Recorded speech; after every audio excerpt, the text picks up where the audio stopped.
Hello viewers, আসসালামু আলাইকুম। বর্তমান যে খুবই ভাইরাল টপিক বা যে আলোচনাটা চলছে সেটা ঢাকা বিশ্ববিদ্যালয় কেন্দ্রিক দেশের সর্বশ্রেষ্ঠ বিদ্যাপীঠ, যেখানে অগণিত মেধাবীদের ভিড়ে, মানে এত বেশি মেধাবী যে কাকে মেধাবী আপনি বলবেন না, সবাই যেন মানে এক ঝাঁক মেধাবী যেখানে আমরা দেখতে পাই। তো একটা মানুষকে আমি পেলাম, চোর সন্দেহ করলাম, সন্দেহ হলো এবং পিটিয়ে মেরে ফেললাম।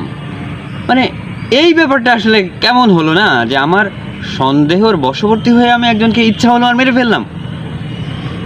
তার মানে এইটা কি আসলে শ্রেষ্ঠ বিদ্যাপীঠের শ্রেষ্ঠ মেধাবীদের আচরণ হতে পারে?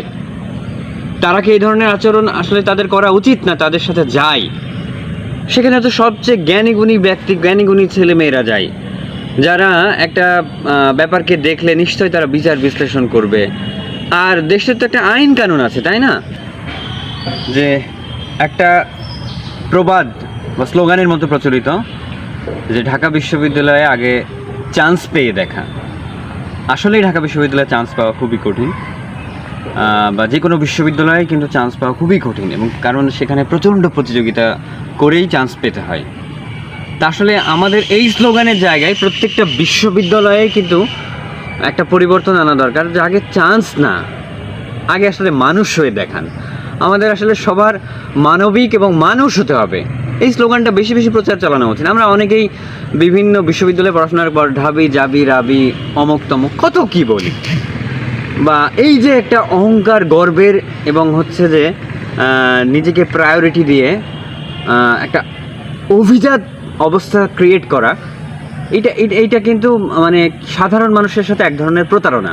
আপনি যে বিশ্ববিদ্যালয়ে পড়েন সে বিশ্ববিদ্যালয়ে কিন্তু আমরা সাধারণ মানুষের টাকায়, সাধারণ মানুষের করের টাকায় আমরা পড়াশোনা করি। সরকার যে আমাদের পেছনে ইনভেস্ট করে সেটা কিন্তু সাধারণ মানুষের টাকা। সেই টাকায় আমরা পড়াশোনা করে আমরা সাধারণ মানুষকে কিন্তু যেভাবে তুচ্ছতাচ্ছিল্য করি এবং গুরুত্বই দেই না, এই ব্যাপারটা কিন্তু রীতিমতো মানে আমাদের দেশের সাথে এক ধরনের প্রতারণা বলে আমি মনে করছি। তা আসলেই আমাদের মানুষ হওয়া আগে দরকার। আমি কোথায় পড়লাম এই ধরনের অহংকার বা অহমিকা রেখে আমাদের মানবিক হতে হবে। এবং আসলে আমাদের যে কোনো ঘটনা হঠাৎ করে আমরা একটা মানুষকে এই যে মেরে ফেলার যে প্রবণতা, যে টেন্ডেন্সি বা ঝোঁক দেশে তৈরি হয়েছে, এখান থেকে কিন্তু আমাদের বের হয়ে আসা উচিত। আমাদের কিন্তু সচেতন হওয়া উচিত। এই দেশে কিন্তু একটা নির্দিষ্ট আইন কানুন আছে। আমরা যাকেই যেখানে সন্দেহ করি না কেন বা যে অবস্থাতেই পাই না কেন, আমাদের দায়িত্ব হচ্ছে আইনের হাতে তুলে দেওয়া। দেশের যে প্রচলিত আইন সেই অনুযায়ী বিচার হবে। কিন্তু কাউকে পেললাম, ধরে মেরে ফেললাম, এটা কোনো বিশ্ববিদ্যালয় বা কোনো স্থানের জায়গারই এটা কোনো ভালো কাজ নয়, এবং এটা হচ্ছে রীতিমতো খুবই ঘৃণ্য এবং জঘন্য কাজ। এবং এই কাজে আমি মনে করি কঠোর সমালোচনা হওয়া উচিত, এটার প্রকৃত তদন্ত এবং সঠিক বিচার হওয়া উচিত বলে আমি মনে করছি। এবং এতে আমি মনে করি যে পুরো দেশবাসী একযোগে এই প্রতিবাদ করা উচিত বলে আমি মনে করছি। তো ধন্যবাদ, আসসালামু আলাইকুম।